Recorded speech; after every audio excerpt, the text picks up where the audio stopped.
Hi, folks.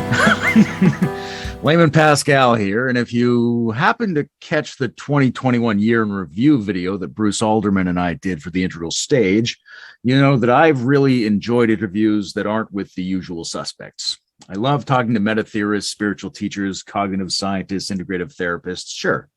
But I also believe a lot of the richness and cultural identity of the so-called liminal web communities is latent in the everyday experience of people who happen to find themselves intrigued, inspired, or in need of the kinds of ideas and fellowship that are circulating in the best moments of our kind of culture.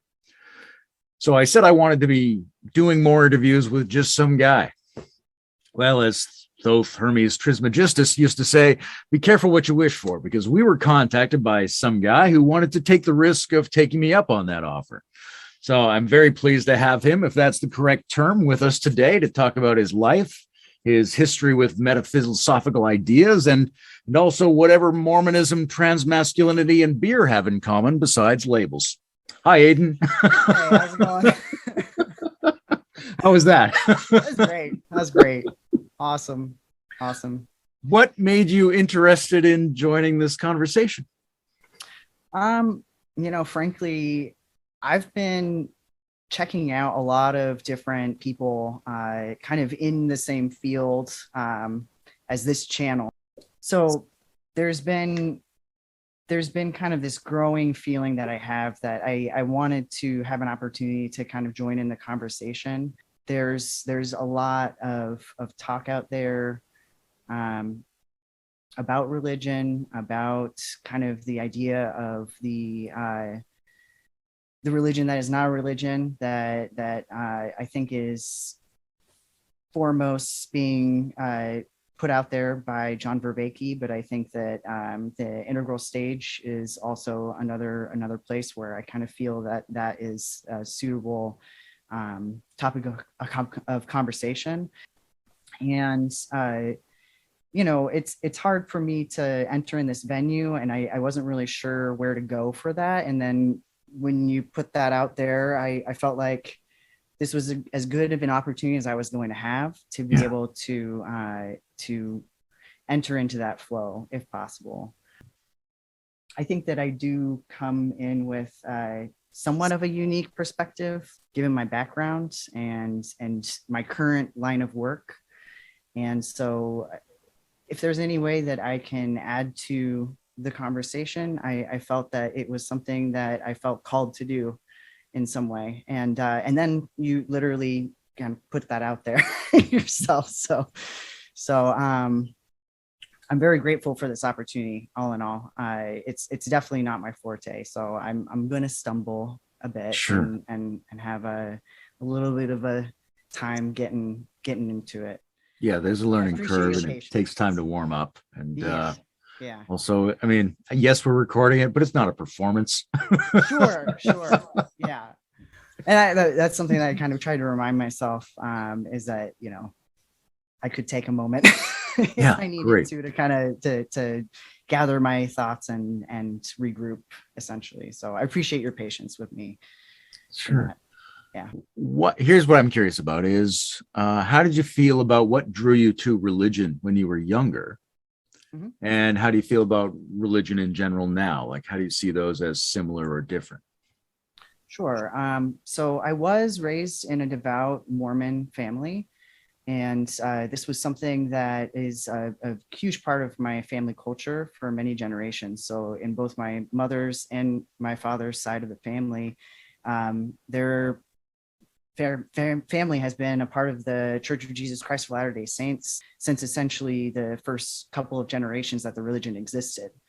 And so as the youngest of 5 kids, I was very deeply steeped in that culture. And, every single Sunday we would go to church, and it's a 3-hour church service with 3 separate meetings.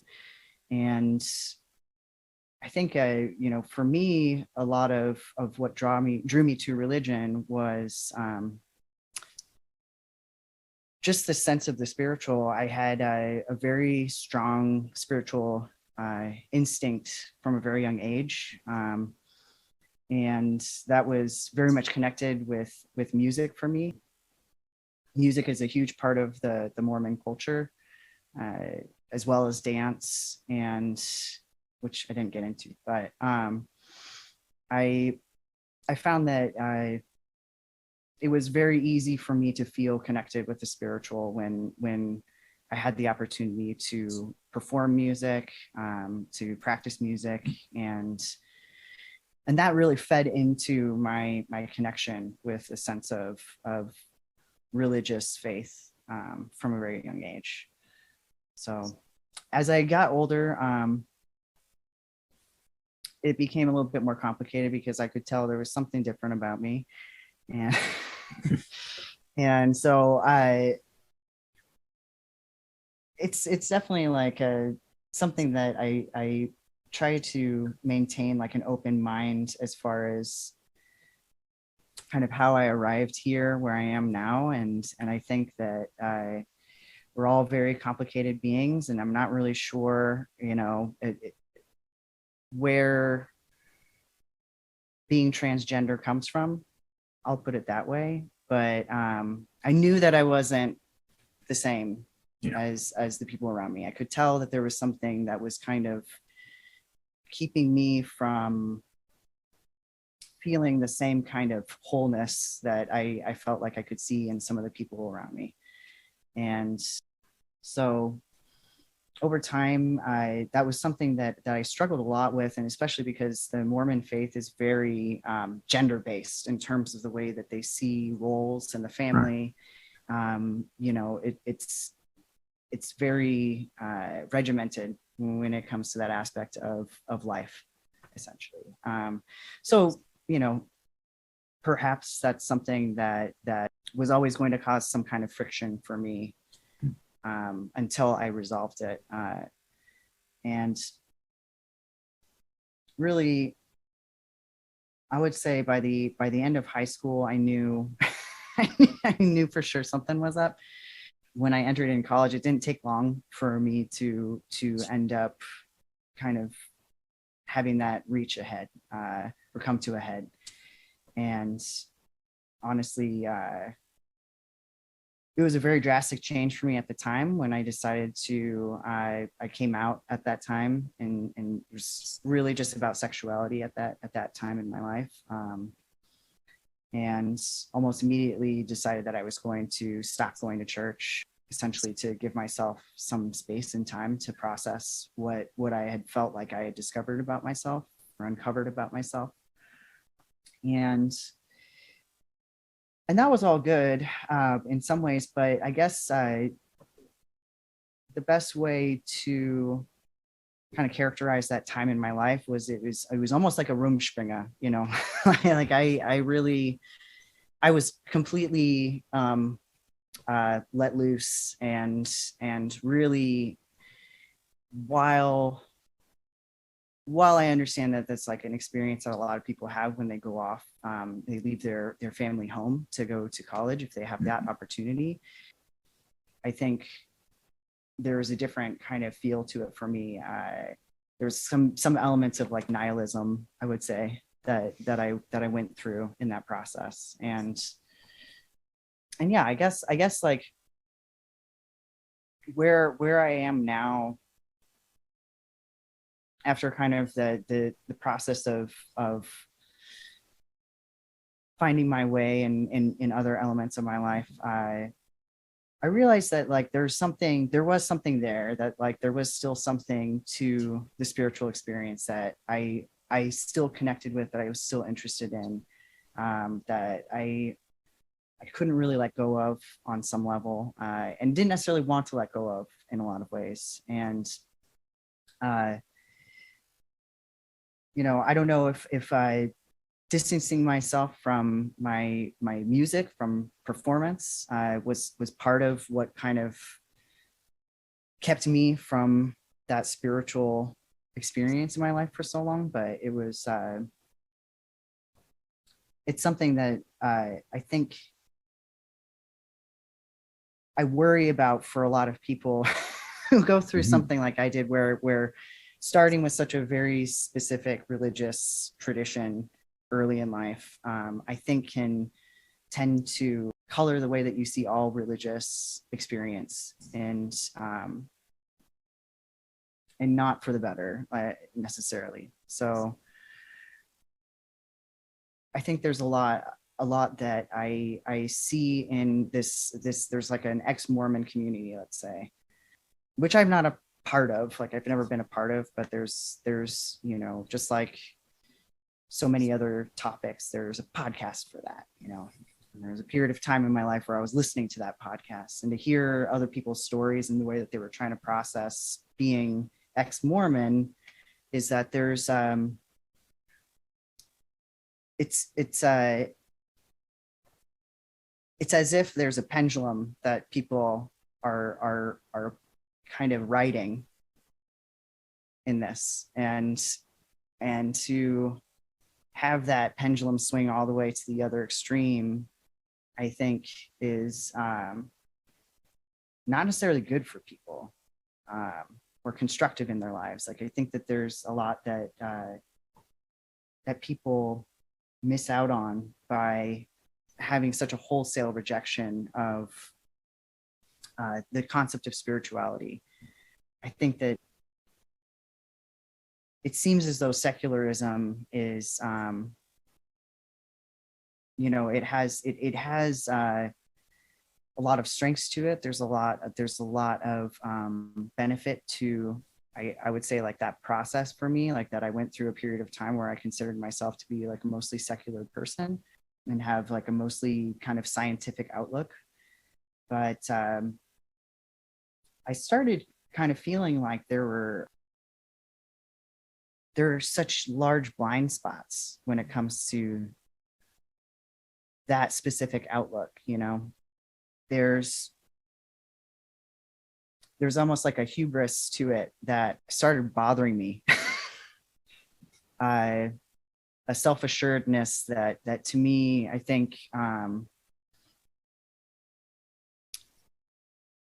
doesn't recognize the complexity of the reality that we exist in, that there's essentially constant change. There's no, in some way, I think that there's like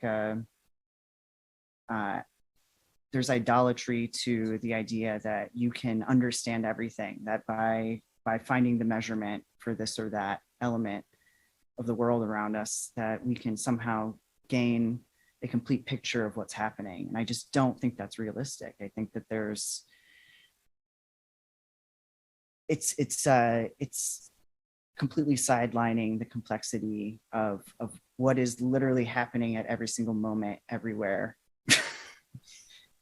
That we're swimming in that, and that, like, as human beings, we're kind of and to me, it seems as though we're something of a pinnacle of that complexity. There's an added element there, but that we are intertwined with this universe of complexity, and that by focusing on kind of a secular outlook, we kind of shield ourselves from so much of what's beautiful in the world and what the world has to offer. So that's where I've landed as far as my spirituality. I just think it's for me, it's like the deeper I go, the more I think about these things, the more I feel like we can't possibly understand. Yeah. And by shutting that door, I think we will only cause more harm to the world around us, to people around us. There's an interesting question here. When we think about the religion that is not a religion, it's got kind of two parts, because one is, let's say, a deep secularism, right? We go, okay, if I accept this kind of secular model of the universe, well, it turns out that deep history and cognitive science and complexity science and neurophysiology are all pointing toward the need for A, an appreciation of the objective nature of reality, and B, our subjective health, to embrace modes and states that might traditionally have been called spiritual.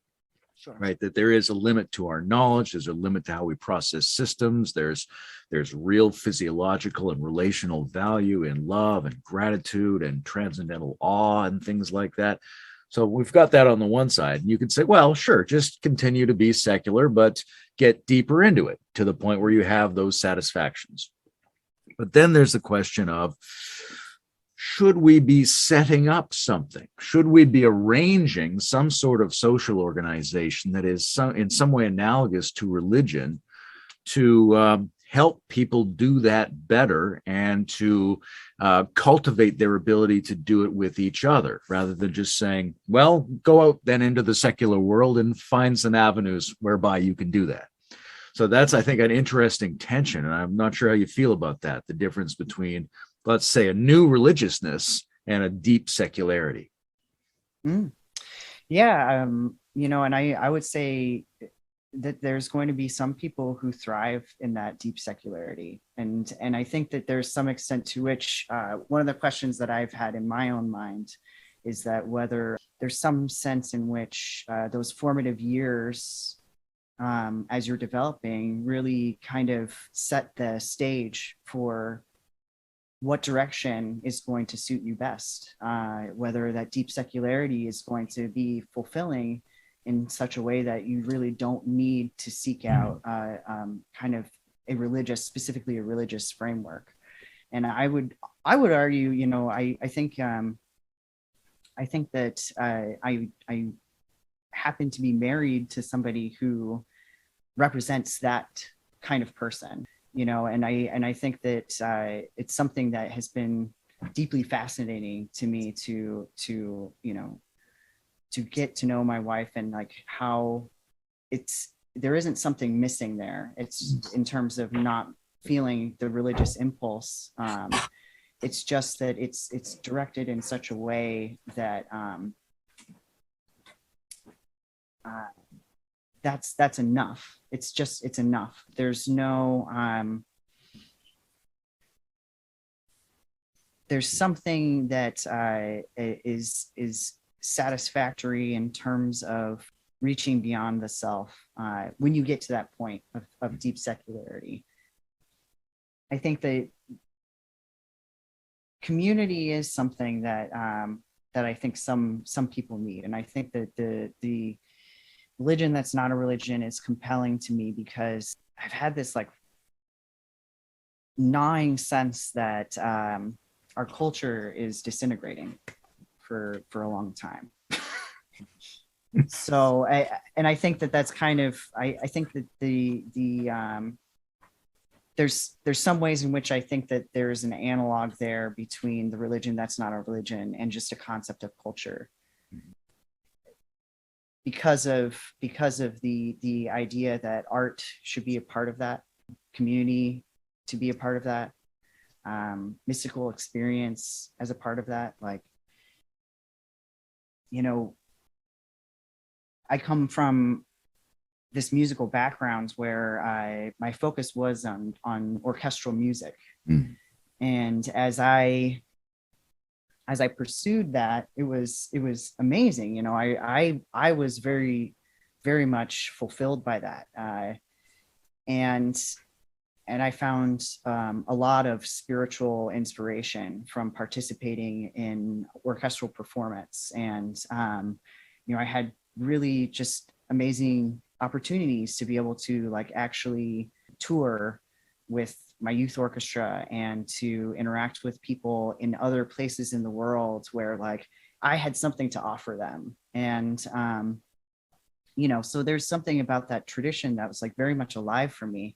And yet, if I went to a professional orchestral performance, I would just see, frankly, old people. I would see, people who were there, almost as a show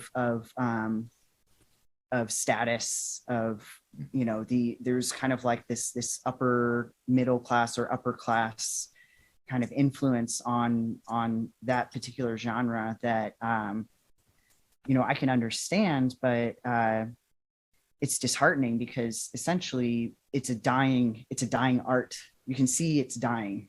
The people who enjoy it are literally dying. And you'll find that if you look into it, orchestras are becoming more and more rare. It's hard to maintain something like that because it does require a constant influx of people who are participating in it and who are interested in it, to be able to continue to thrive. And so I think without that sense of almost like a responsibility to understand, to gain enough understanding of particular art forms to be able to even see what they have to offer, we're going to continue to see this destabilization in communities. It's strange. Like there's this metaphor that I've been playing around with a lot over the last few years. And it came from the experience actually of going on these hikes with my wife, where she actually works at a nursery where they grow native plants from seed. And so part of that process is that they have a period of time every year where they will go out to nature preserves and literally collect seeds from plants that are ecologically specifically based in this region, right? And so what's fun about that is that you start to realize that where you might have walked the trail 100 times and you look around and you see there's a shrub, there's a tree, there's some grass, there's some flowers. When you learn to seek out the specific plants, it's this beautiful change that you experience where you can actually come to appreciate the diversity of what you're seeing around you. You can come to see that there's something more to this particular place, and this other particular place has something completely different to offer. And that by learning how to identify these very detailed nuances of your surroundings, you can find more beauty. And it's just right there. And so the metaphor for me connects with everything from this musical background that I have to appreciating beer. So because what you end up finding is that the more you learn to see these details, it's a different layer of appreciation. You can take things in at a different level that is so much more invigorating, so much more satiating when you can kind of like take something that is like at this one layer and expand that in many directions. Yeah, I think there's, for me, there's two things there, and they're complementary. And the one is increasing the richness of the detail and nuance within any particular zone of experience. The other one is harmonizing those details, because you could just discover more details and get lost in it and lose the ability to bring it together as a whole. Right now, that's where the orchestration comes in. Right, when I think about religion, I think of it as the intersubjective correlate of spirituality, and it has a lot to do with harmonizing different elements that are going on in the culture to bring the culture up to some degree that really stands out to us as invoking the numinous and giving us extra meaning and motivation. I think it's very interesting that you see that through the lens of music, but also possibly through the lens of the brewing thing, which I'd like to get into a little bit, because there's something about blending that the arts have in common with skills like brewing, skills like, I enjoy the show Chopped. It's one of my favorite food reality shows, right? Here's a bunch of random ingredients, and your job is to harmonize them into something that surprises us. And what a beautiful general skill that is. Oh yeah. to do it with acoustics, to do it with food, to do it with ingredients, to do it among individuals who have different perspectives and backgrounds. I think that's the underlying mechanism by which we get something that's worth calling religiousness. Yeah, absolutely. And I think that the biggest thing that I've been returning to is that there's literal skills that are required to be able to develop that. You can't you can walk in off the street into a homebrew shop and brew a batch of beer, and it could be relatively good, all things considered. But there's almost there's this tension there where I feel like you have to almost like take the time and cultivate in some ways in order to really even see the difference between those different outcomes. When you have more of a framework, when you've kind of taken the time to be able to test out different methods and practices and procedures, there's no shortcuts there. Like you almost have to go through that trial through practice in order to gain another level of understanding. And I think and I think that there's like a lot of there's a lot of ways in which I feel like the arts have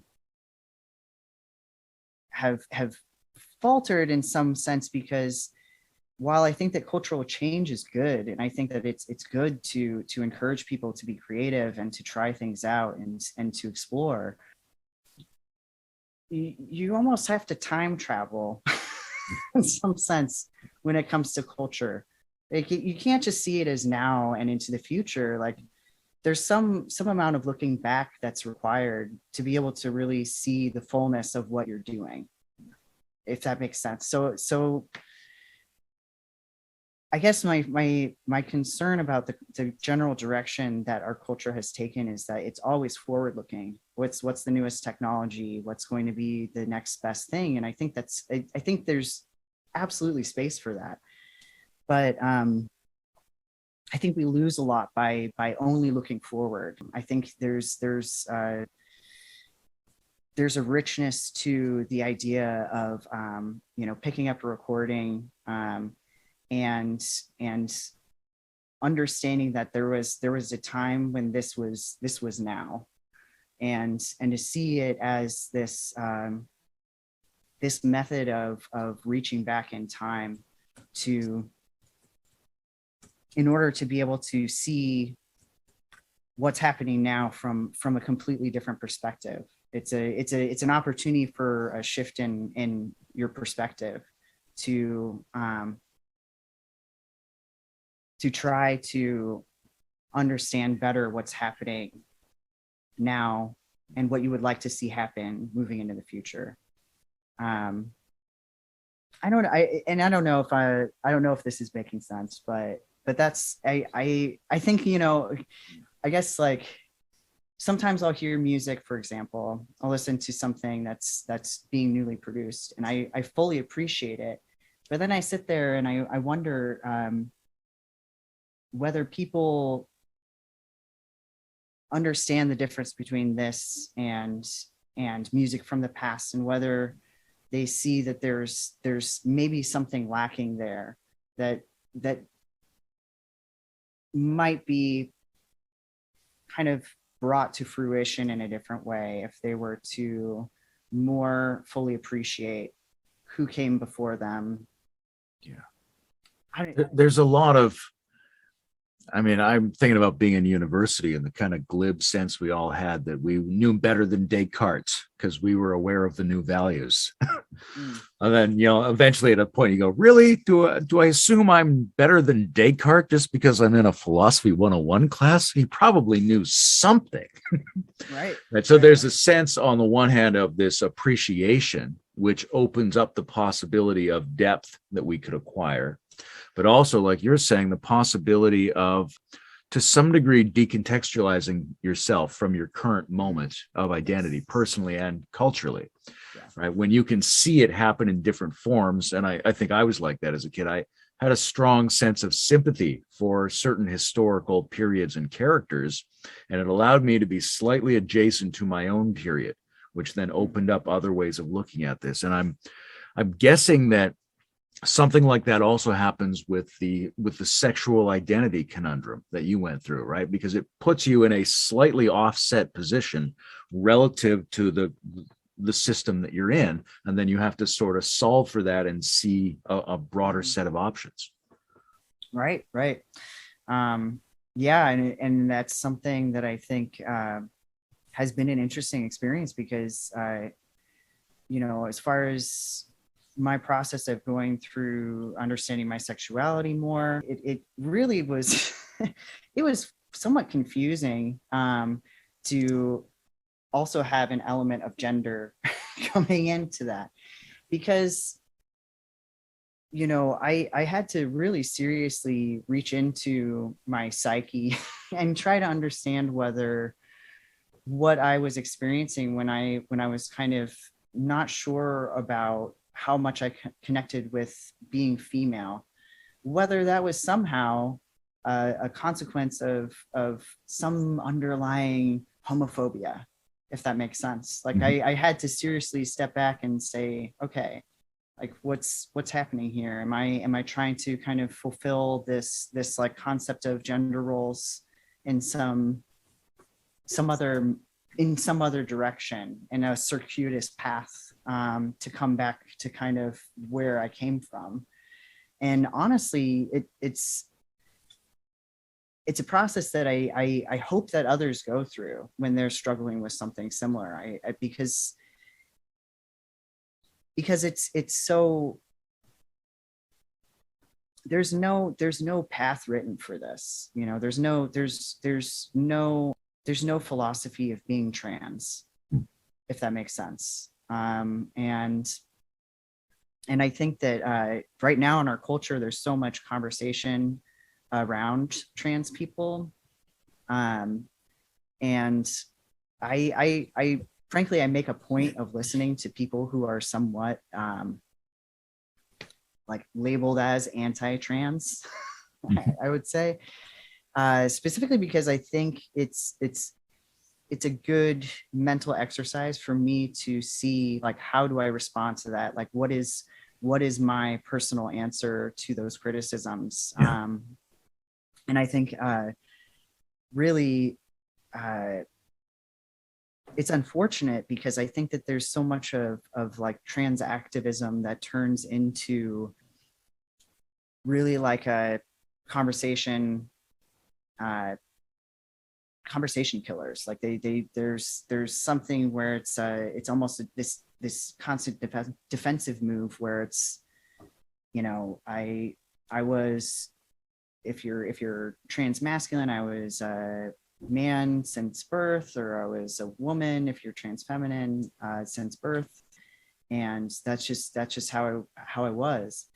But to me, there's a certain level of erasure that happens by conceptualizing my past and my current identity through that framework. I would rather, I honestly see much more value in trying to integrate that past with who I am now, and to see it as almost like a superpower, in a way. Like it's this ability to essentially understand women on a completely different level, in terms of like having gone through that experience. Like I went through puberty as a female. I went through those bodily changes as a female.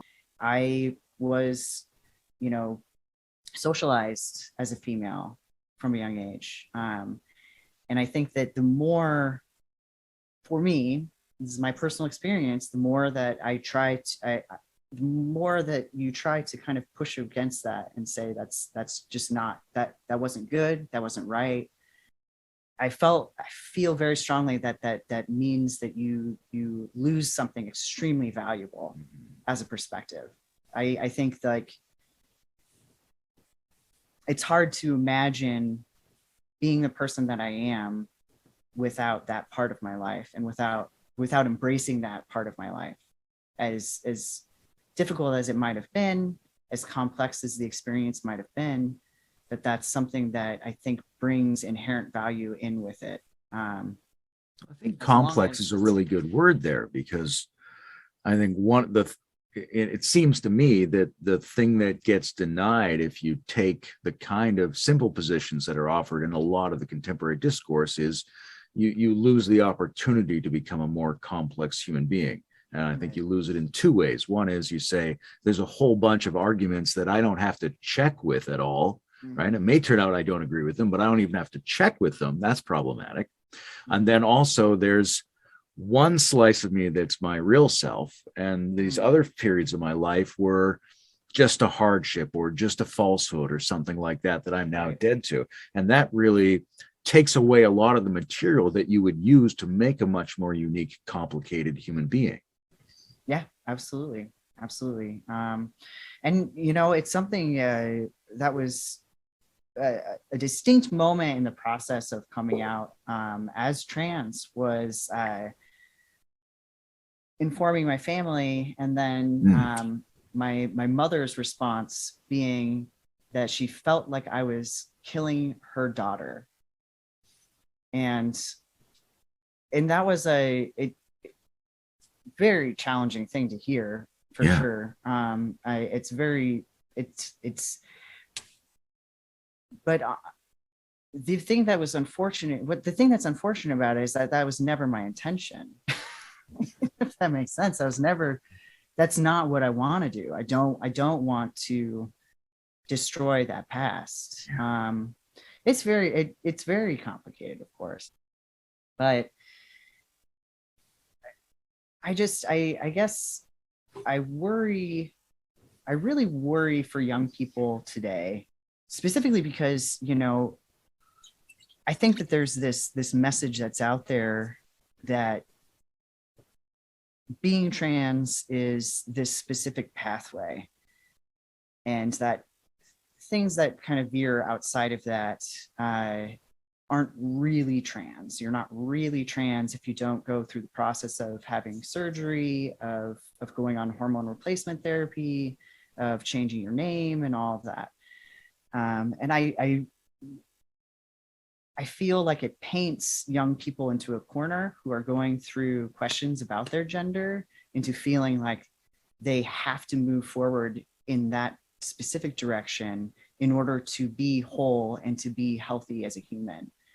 And I think, every individual is going to have like a very unique set of needs when it comes to that. But it's,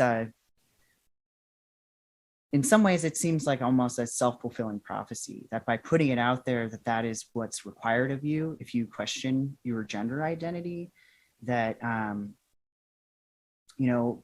we're so fragile as young people. I can't imagine if I had heard a message like that as a young person and I didn't have the option to be able to undergo those medical treatments, like how difficult it is to be able to move forward in your life. If that's what you're being told by society and you are being prevented from being able to kind of take that path forward. Seems like there's a real limitation there on general human development, which is to say, when a person has some reason to unplug from a set of embedded identities that have been offered to them that they've grown up in, that's a great opportunity for them to start becoming a more unique human being. But then we evolve these social identities whereby you can be grabbed into the next ethos, whatever that is. Oh, you're not one of those? Nah, you could be one of these. And it has the same parameters of here's how to live up to it. Here's how to obey it. This means you're really one. This means you're not really one. And you're back in the same kind of trap that you seem to have escaped from. And that's a shame, because not being quite what the others are is the perfect opportunity to escape from that process in general. So it's kind of tragic to see people get locked in again. Yeah, absolutely. And it's interesting you brought that up, because the point when I actually seriously entertained the idea of moving forward with, changing my name, my gender markers, going on hormone replacement therapy, was actually something that my wife explained to me, which was that trans is just outside of the typical gender, right? It just means you're not in that box. And to me, that was just the right amount of space where I could really fully explore that, because I think as part of like that kind of unique mix of sexuality and gender that I was kind of trying to sift my way through, I felt very strongly like I don't identify as a man. Like that's not something that I could really hold on to as something that felt true to my experience in life. And it was really like, it was really that step of saying, it's just not the typical. I'm just experiencing something that is not the typical. That kind of created the space to be able to kind of, it was just an opening. It was something that felt more right to me. I remember very, very early on, after I had come out in terms of sexuality, which was during my college age years, one of my friends had kind of, we had been in conversation about gender, and I was like kind of toying around with it at the time, and she basically offered like, hey, if you want, just with me, between the two of us, like I'll refer to you as whatever name you want. I'll refer to you by masculine pronouns, and like basically just, she was just creating a safe space for me able to like explore that part of my identity. And what my experience was it was like, it immediately became playing a part. It didn't feel like more true. It was just, now I'm putting on what that set of attributes felt like or looked like to me at that time, and not any more true to myself. And so it was it kind of halted that process for me in some ways, because it was just like, well, this isn't right either. This doesn't feel any better. It was just, it felt awkward to me to try to do that in that manner. Yeah, I think there's just so much pressure to try to find those molds. It feels so much better to feel like you can fit into that box. Yeah. And I really wonder, I question very strongly the narrative that is what being trans is that that specific narrative of I was always a, opposite of whatever sex that I was born as, it just, to me, it's a non-starter. I can't move forward with that as in terms of as an identity. And I might be the only trans person who feels this way. I actually don't know. That might be the case, but I strongly suspect that this is due to societal pressures. I strongly suspect that it has to do with kind of like taking this as a piecemeal thing that you can kind of plug in one or the other, and that you can kind of adjust your life accordingly. The role of the religious in that is really interesting, because on the one hand, the religious sometimes stands in for a layer of superficial social control over human beings. But on the other hand, there's a lot of religious tradition that is precisely the opposite of that, that says religion and spirituality are trying to get you to a more authentic place that is not captured or well expressed by conceptual thought, social designations, superficial identities, things like that. It's a very interesting tension. You see it in, I'm thinking of the Confucian tension with the Taoist tension in ancient China, where one group is trying to say, look, here's how we talk better. Here's how we label things more accurately. Here's how we do a much better civilization performance. And the other group saying, no, whatever you call things, that's not what they are.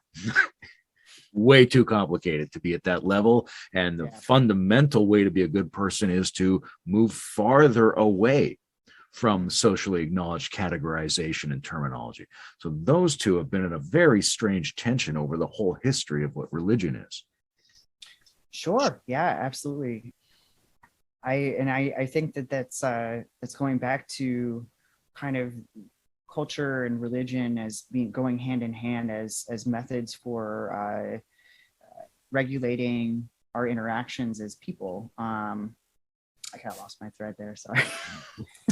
Well, another thing that came out for me is, what is the unit of religion? Because I think, this is an area where developmental theory has an interesting kind of an argument that would say there might be one level of religion at which the clan or the tribe is the unit of religion, and another level of religion where the role that you play, whether it's man or woman or some kind of caste performance, or we've always been blacksmiths or whatever it is, that's the member of the religion. And then there's another kind of international humanist sensibility where the individual in a multicultural sense stands before God.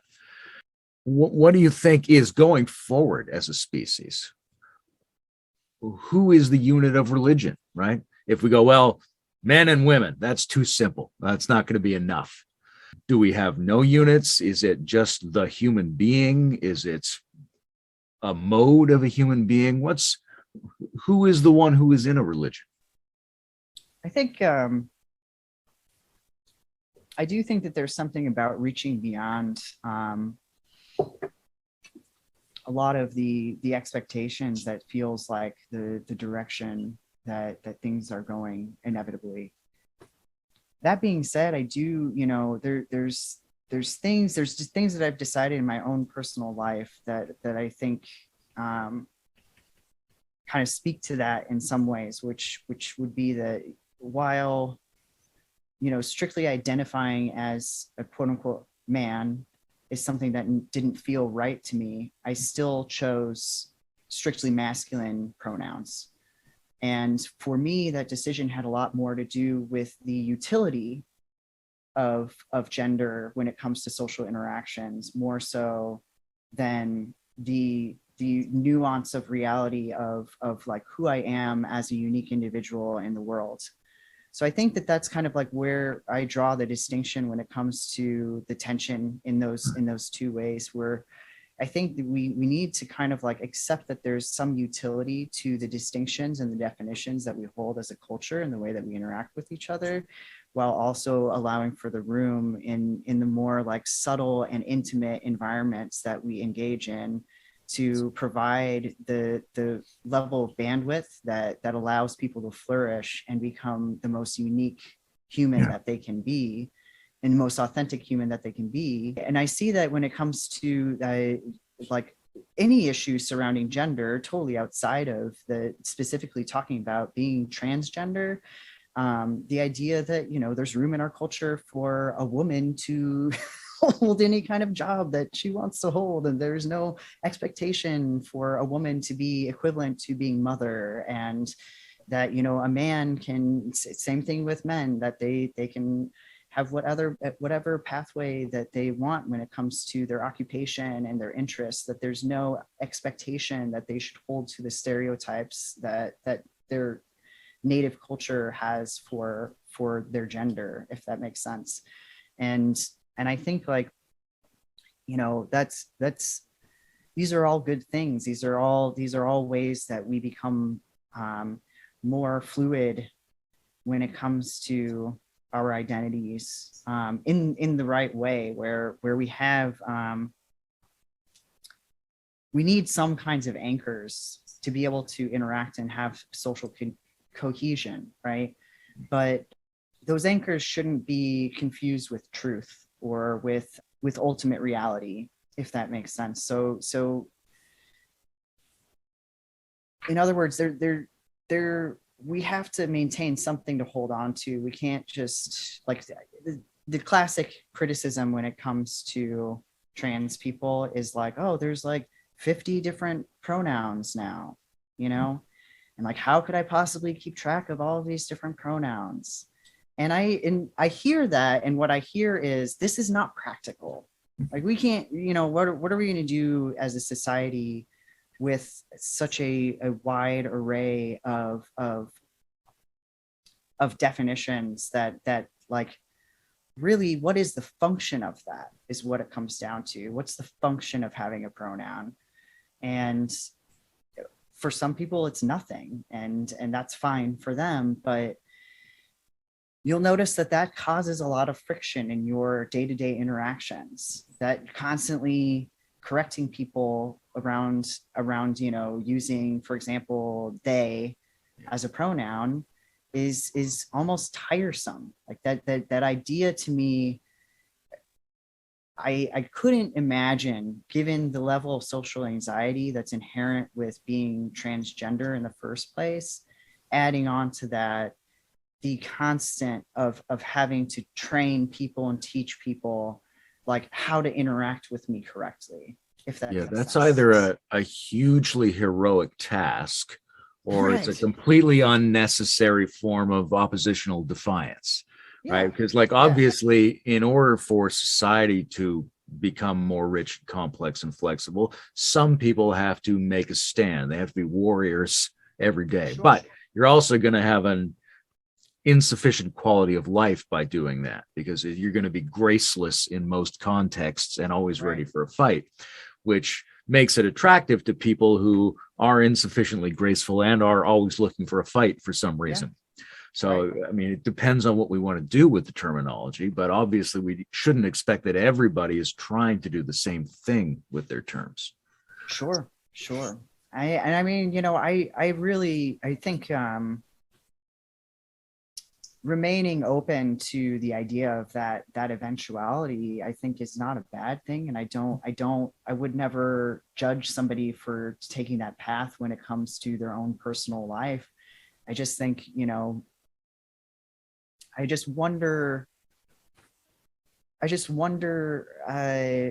whether we're nitpicking about something that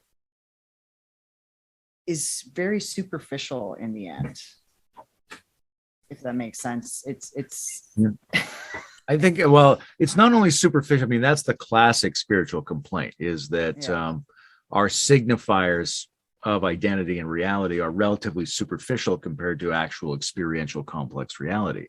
But I think there's an additional problem that's ideological in the context of modernity, which is we exist within a marketing driven culture. mm-hmm.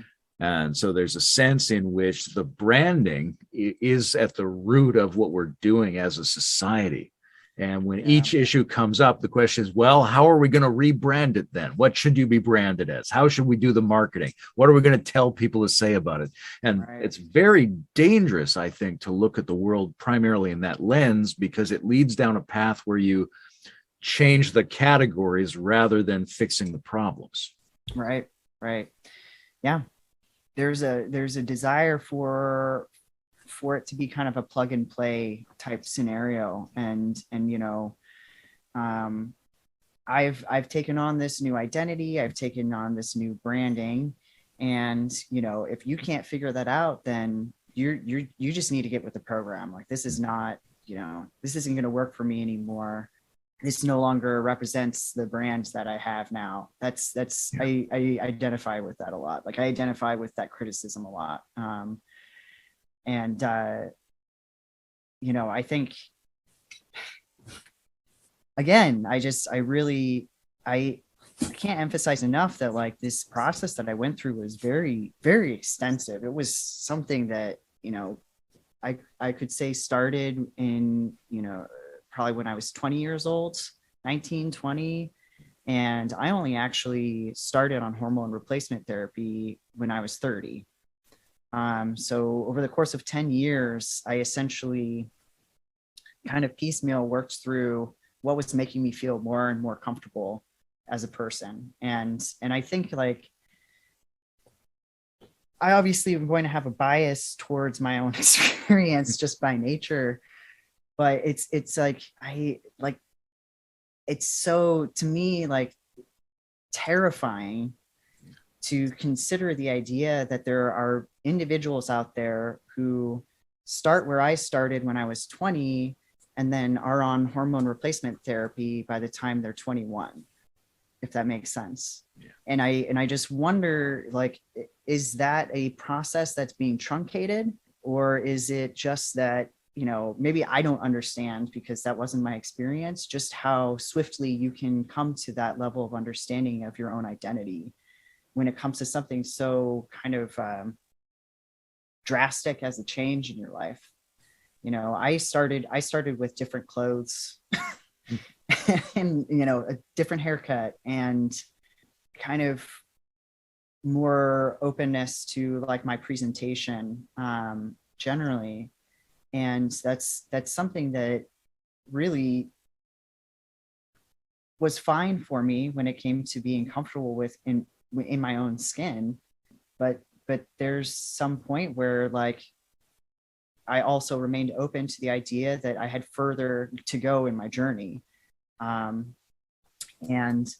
I'm glad that I took that time, I guess is what I'm getting at. I'm glad that I took 10 years of exploring that to be able to end up where I decided to go on hormone replacement therapy. And it wasn't an easy decision even then, but it was something that I was confident that I had thought through and explored extensively by that point in my life. Yeah. I mean, obviously, we know people are coming out of different circumstances with different degrees of certainty and urgency and things like that. But there is a dynamic in which there's a lot of lost richness if you don't take the time to ponder and explore whatever dimension of life you're involved in. And then that's what we were talking about earlier with the richness of detail, you know, and the seeing of the plants and things like that.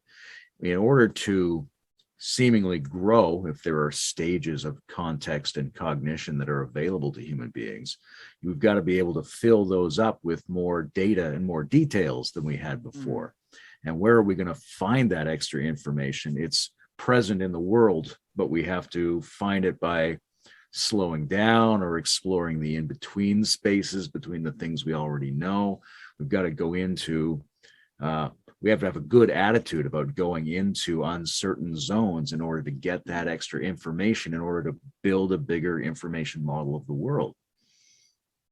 Yeah, there's a certain openness to seeing where you are, understanding what you don't yet know.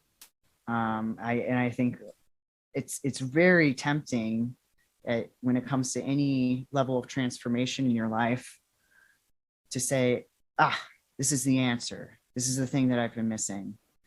This is that like secret element that like is going to make everything you know, it'll be good now. Things will be fine now, you know, and that's not only unrealistic when it comes to any very specific element of our lives, but it's also setting yourself up for huge disappointment. You can't expect to have that one thing be like the final that last puzzle piece, and you're going to feel like you've figured everything out. Like it's just a terribly unrealistic expectation. I knew it. I'm a Jehovah's Witness. Problem solved. yeah, that's it. I've got it all figured out. So I think that's really where my deepest concerns are as far as the transgender community at this point. Is I feel like when I listen to the language that's being used, it just feels like it's taking this like one particular element of who you are and trying to expand it to the entire experience of your life. And I think it's it's misdirected energy, if anything. It's something that might kind of confuse people when it comes to the fullness of their being, the fullness of who they are. It can't, this can't be, this isn't it. Yeah. It's just impossible for that. So there's, I mean, you surface these two sets of concerns, which are very complementary, about sexuality and identity and gender, and about religious participation. And both of them are potentially very valuable, but also at risk of being insufficiently complex and insufficiently tailored to the authentic experience of developing individuals. And then the question arises, which is, why is that? Why do we do it that way?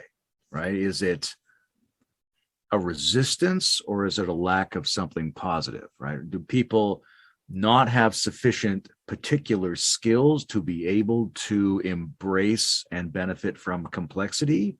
Or is there an active, if often subliminal, resistance to doing that, which has to be dealt with? Is this an educational issue or a therapeutic issue? Are we against it in some way, or do we have to learn something to be able to do it? Oh, absolutely both. It's got to be both. I don't see any way around that. I do think that there's that. I think the education part is necessary just to be able to see that, like, there's so much about like our kind of capitalist structure. You were talking about the concept of branding, that I think is kind of this brain worm that people have now, that it's difficult to reach outside of that and to actually see that there's so much more to life and so much more complexity than where am I going to work, where am I going to live, this idea of I just need to figure out a way to make money so I can get food in my mouth, and maybe I'll figure out something with family or something at some point.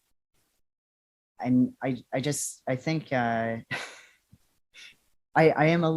a little bit of a socialist at heart when it comes to just kind of pushing back against that framework of seeing our being so much connected with a job, with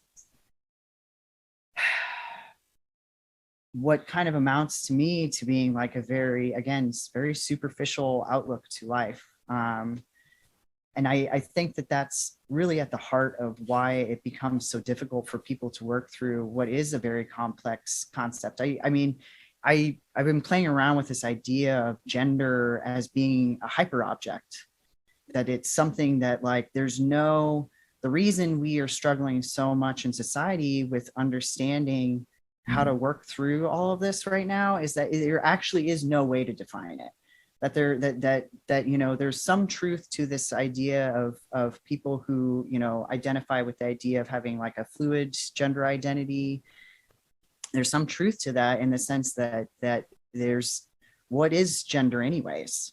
What is this anyways? I hear people kind of put forward definitions about this stuff, and it usually amounts to like a set of preferences and likes and dislikes and tendencies and personality. And to me, like, it's not so simple as to say that the exception proves the rule in this case. There's too many exceptions in too many ways that people act out gender in their lives for that to be accurate. And I think it's it reaches, it reaches beyond definition. It's something that you almost have to have a felt sense for this thing in order to. It's a felt sense more than it is something you can put into words. And that's what it came down to for me, was more so about saying, like, what do I want my body to feel like? What do I want my body to feel like? What do I want what makes more sense to me when it comes to like how I conceptualize myself in a physical way.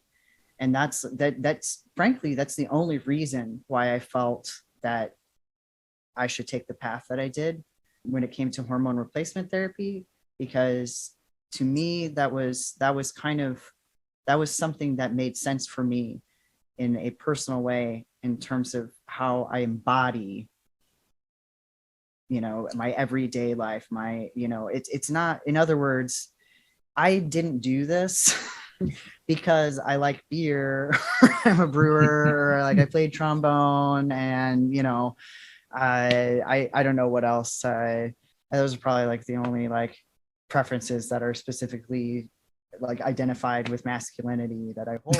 It's Everybody knows men love playing the trombone. right. I know. Exactly. So I don't know if that makes sense. We keep on trying to reach towards a definition for something that I think is just, it's something that is so fluid and is constantly changing and is completely different depending on what culture you're in, depending on like what time you're existing in. It's not something that like you can easily sum up in a way that satisfies that is really satisfactory. I mean, I understand the concept of a stereotype. I understand the concept of what's normal. Like, I'm not denying that. But what I would say is anytime that you try to ask somebody to actually say what that is in reality, I think that it always feels like people are reaching for straws. I feel like there's these layers, and that each added layer becomes more hyper object like, more like Cthulhu, right? So you've got just at the level of gametes and genes and stuff, that's a pretty strong masculine feminine polarity, right? And then you go, well, what about the level of anatomy? Well, most people have one of the two anatomies, but it's actually more complex. Some people have both, and you could have parts of this. And then you get to the level of, how do you feel? What role do you want to take? What do you want to be called? You're like, well, that one's way more fluid and is hopefully a constantly evolving process, even for people whose evolution keeps going back to the same seemingly socially reinforced attractor state. Even for them, it's still a constant unfolding. Yeah, absolutely. And it seems as though the people who you encounter who seem the most authentic, I would argue, often hold a very kind of conflicting set of stereotypes when it comes to their gender. Like those are the people like and they, in fact, like these are things that we tend to value a lot in our society, are men who are sensitive, who are more sensitive to the people and emotions around them. Like this is something that, you'll see, put on a pedestal as an example of an exemplary person who holds that. And, as a woman, for a woman to be very like outspoken and very assertive in their demeanor is something that we value highly in our society, that we see as like an added benefit to everyone, to have women who are that way, who don't follow the stereotypes. And so it's almost like I feel like why the part of why being trans ends up being this really common touchstone for people to like go back to as kind of the crazy, like things are so crazy and conflicted in our society today, is that it really points towards something which is true for all of us rather than being true just for trans people.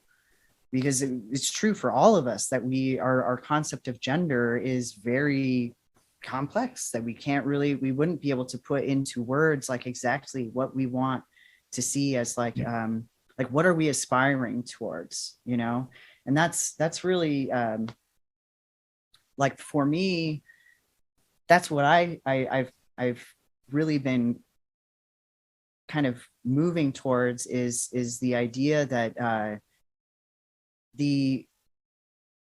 the trans identity that I have has much more to do with who am I aspiring to be? What am I aspiring to be in this world? Like how do I it's very aspirational. It's not like a fact about who I am. Yeah. This is a direction that I'm moving towards. And I think like I hope that there's I hope that there's some way in which I can contribute this as an alternative narrative, that this isn't that there's another way to be a whole trans person than to say that like, oh, I just, I was born in the wrong body. That framework is just so narrow-minded and really limiting to the individual who puts it forward, as well as the way, like how is society supposed to manage that? And I see that's why it's becoming so, it's such a source of conflict, is that we're going about this the wrong way and conceptualizing what it means. Yeah. It's pushing up against like, as an example, I feel like it pushes up against scientists and healthcare. Like I recently went into the doctor, and it's like, well, I don't know exactly what to put on my paperwork. I have a female body. I can't, that's and there's going to be like aspects of my healthcare which are very much tied to that fact. And so even though on my driver's license it's going to say male, what does that mean I put on my paperwork for my medical treatment? That driver's license thing bothers me a lot, because it's the singularity of it is so strange. Like a few minutes ago, I was talking about these layers. Like, it seems to me you need at least 3, right? You need to know what the genetic, anatomical, and sociological condition of your patient is. And the first 2 are important because they might come into your hospital unconscious. Right. Right. And then you need to know. And then if it turns out their anatomy is different than what their gametes are doing, you need to know that. Right. So it's bizarre that we only have one. You're going to have an M or an F on this identity card. Well, that's clearly insufficient. Right. Yeah, absolutely. And I and when it comes to the ID card, I also understand the perspective that there's necessary safety in that for trans people. There's a necessary safety in that. And I don't like, this is something I haven't touched on yet that I feel is absolutely important, which is that there is danger here. And it's not just in the head of trans activists. It's something where I have had to learn to trust my intuitions when it comes to my safety, honestly. And you don't have guarantees that, depending on your environment, that it's going to be like, say you do pull out your ID card and it has all those things on there. It may not be safe for some trans people, depending on their environment, to have that information in the hands of somebody who's just trying to card them for buying a beer or something like that, So I see the utility of limiting the information to some extent, because we're not there yet as a society. We're not there yet. It would be fantastic if we get to that point where trans people feel like they can go out and be very forward about their identity, depending on whatever they feel comfortable with sharing with people.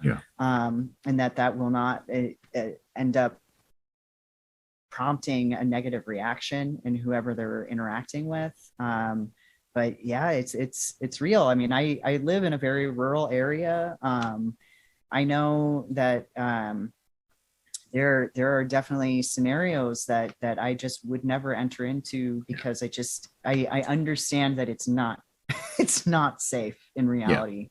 I really appreciate you bringing that up, because for me, I'm pretty flexible and have tried a lot of things to experimentally find out who I am, but I'm pretty pretty standard in a lot of ways. So I get the benefits of that.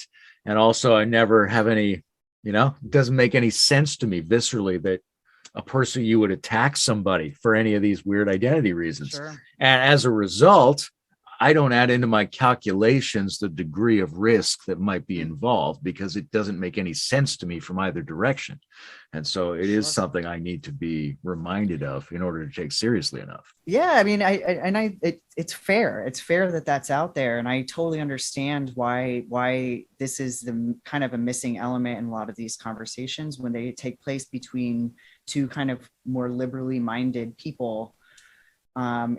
Or people who, let's say, exist primarily in academic institutions where it's much more accepted and much safer to be able to be open about being transgender.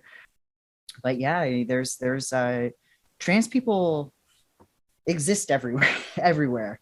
They, and more or less, and it does need to be a part of the conversation that there's some element of risk there to be open and upfront about being a trans person. There's, for example, a place that I was getting my oil changed that I'm no longer going to be going to because I distinctly had a felt sense of risk there, that there was an individual, and this is like, COVID's been weird for this because with masks on, you see less of an individual's face. Right. And my voice isn't very deep, although it's gotten deeper since going on testosterone. And there was one particular employee at this place who started by addressing me by masculine pronouns and then corrected himself and then gave me a once over and looked at me in a way that I was like, you're not a safe person. This is not a safe situation. And anyways, that's all to say, is the reaching towards such strict definitions when it comes to saying like, I was always a man, I was always a woman. I do think that there's a strong element of that, which is a defensive response to the risk that is inherent for a lot of people in their social interactions. And I think that that's kind of where I feel like I really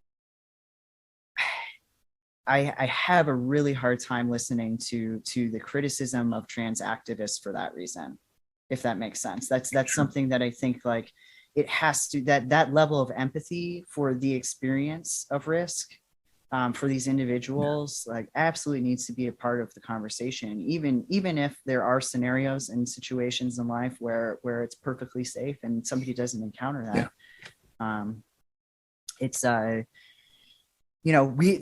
we're all complex, and we can't ignore the fact that, while this is somebody who's shouting from the rooftop about this thing, and in a way that seems very extreme and unreasonable to us, like, their day-to-day existence might have very directly prompted that as a response to what's going it's on. really hard to know what's coming from the inside or the outside conditions of a person. All right. And I think it's essential to appreciate the complexity of that, because you might be like a person who takes a strong identity position might be doing that for some very legitimate external reasons, or they might be in a way duplicating the same phenomenon that's in the mind of the dangerous person, which is some kind of weird reactivity against ambiguity, the desire to lock it down, because it's very strange to think of a person becoming angry or even dangerous because they detected an ambiguity. Right? That's perverse, but obviously that's what human beings are like. So we must be like that in ourselves as well. Right? I detect an ambiguity. I don't like it. I'm going to lock something down. But at the same time, there's a lot of other reasons why you might lock something down or appear to lock something down. Yeah, absolutely. I'm curious. I wanted to ask you a little bit about, because here's a thing that the gender question, the religious question have in common, which is fatherhood. How do you relate to the archetype of the father?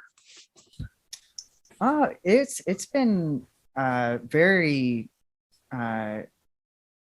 very challenging and kind of eye-opening experience to enter into fatherhood, I would say. And I think it's honestly, I had just as much of a transition when it came to my pronouns and my name change as I did to being referred to as a dad. And I think really what it's become is it's so much more about my child than it is about me. And that's kind of something that I try to reach towards when it comes to my conception of fatherhood. I really just want to show up for my child in a way that brings more into his life, brings more into his experience. And I think like it's something that's going to become more complex as he gets older.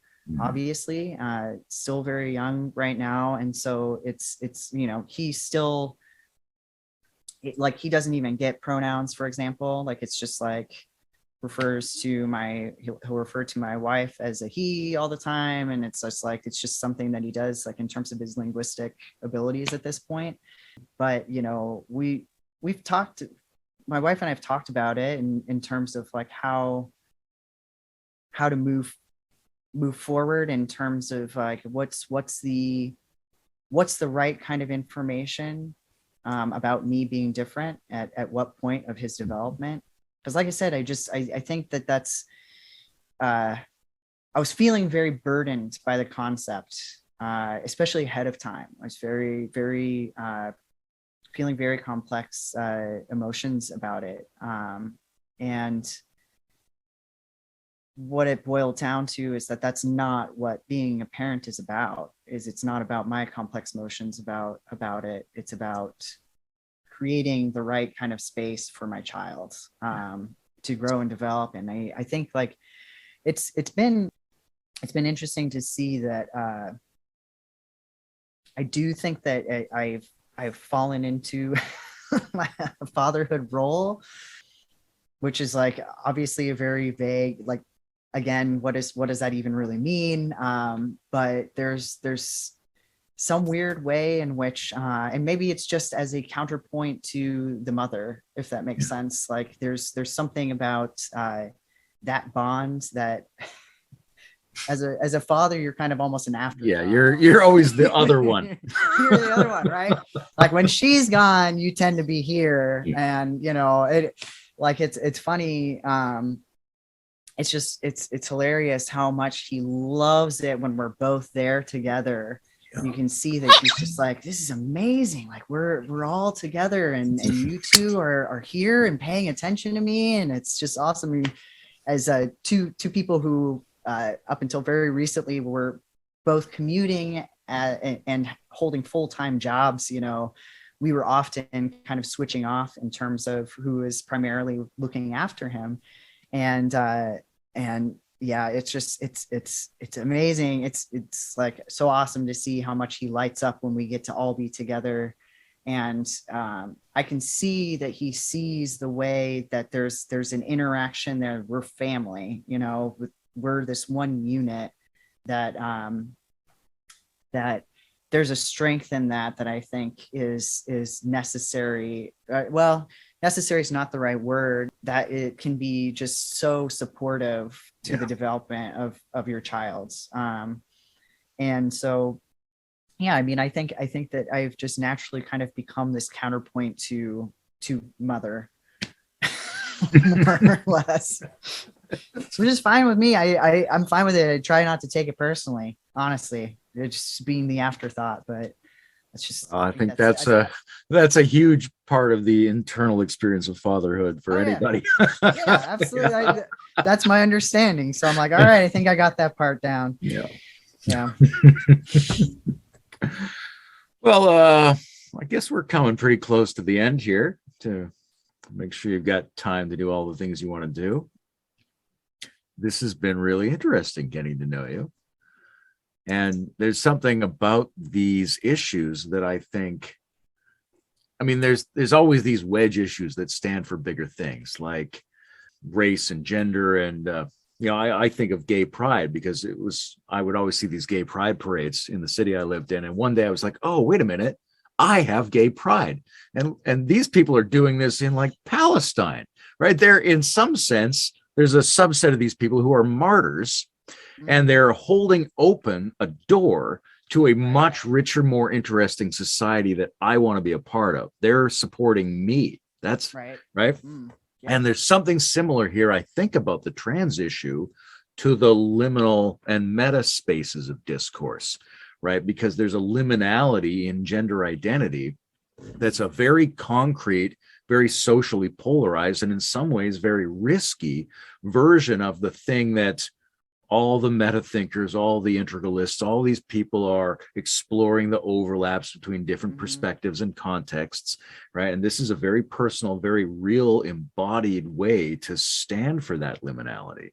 And so I think there's a natural resonance there in some respects. And I think there is some potential role, we don't know what it is yet, for people to open the discourse and exemplify a more complex holding of those embodied liminalities. Yeah, absolutely. I mean, and there's a history of that too.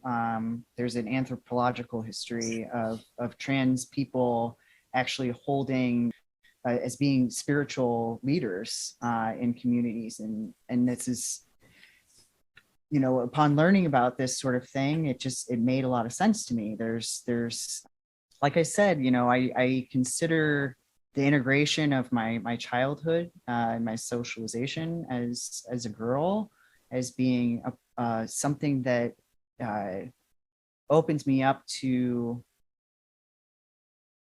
both, to everyone in a different way and that I think that there's a value to that can't really be forced or put on somebody, but I think that I hope in my own life to be able to exemplify maybe one way of using that as a jumping off point to greater intimacy and understanding of a greater variety of experiences and perspectives that people have in the world. There's something that I think for me to kind of set that aside as like, it is what it is. I'm going to move on with my life, and like I'm going to identify as a male, and that's the end of the story. That's fine, and I totally I get that there's a lot of people who transition who really that's it for them. They want to move forward with their life. They would just want to have a regular, normal life past that point. But for me, with my religious background, to me, it's there's this concept of receiving a calling in the Mormon church. Like you get a calling, and like in their case, it's usually literally a role that you take on in your church community for a specific period of time, and then you're released from that role and you move on. But the idea of having a calling, of having a specific spiritual, intimate relationship in your community, I think that's necessary, because we're in a position where we have to be inventing those callings now. We can't just use the ones that are handed to us. And when we look at something like the religion that is not a religion, it has this aspect of embracing the deep secular. It has this aspect of working with the traditions that are present, but it also has a deeply shamanic aspect to it, which means, getting back to the original roots of all the traditions and establishing something that's the beginning of the traditions of tomorrow. And clearly the archetypal shamanic functions involve shape-shifting. They involve questioning what the roles in the village are. Right. So there is a real, I think, a deep, archaic human function that is connected with, like you were saying, not the reality for all trans people, because you just want to move on with your life. But for some of them, there's an affordance of a kind of shamanic capacity and a role in the conversation that holds open new spaces and new explorations. And I think that's potentially really important. Yeah. I feel called to that. I guess that's like that's kind of the secret motivation that I had behind wanting to have this conversation. Is I genuinely feel called to that, and I don't know. I feel very ill-equipped at this stage to be able to communicate effectively and hold that position. But I move forward with the assumption that you have to start somewhere, and I do think.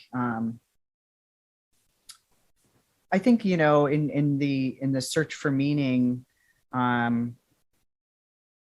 that's something that just is kind of shouting out to me as a direction to go in my life. I would like to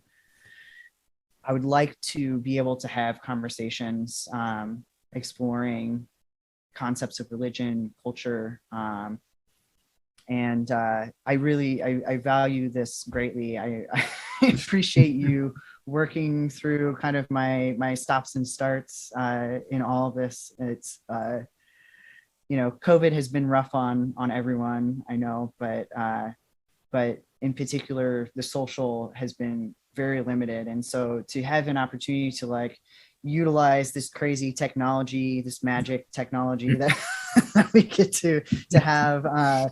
To be able to like expand the network of people that I can have conversations with, I think is it would be a huge lost opportunity for me to not at least make an attempt to embrace that and to become a part of that kind of ongoing conversation, trying to figure out how to make sense of our surroundings. Yeah, I appreciate you taking the risk of reaching out, and you know, there's been a fun conversation. We're putting the trans back in transcendence. Sure. Yep. We'll bring it to an end with that, but yeah, reach out to me again anytime. We can have an ongoing conversation. Awesome. It was great to meet you.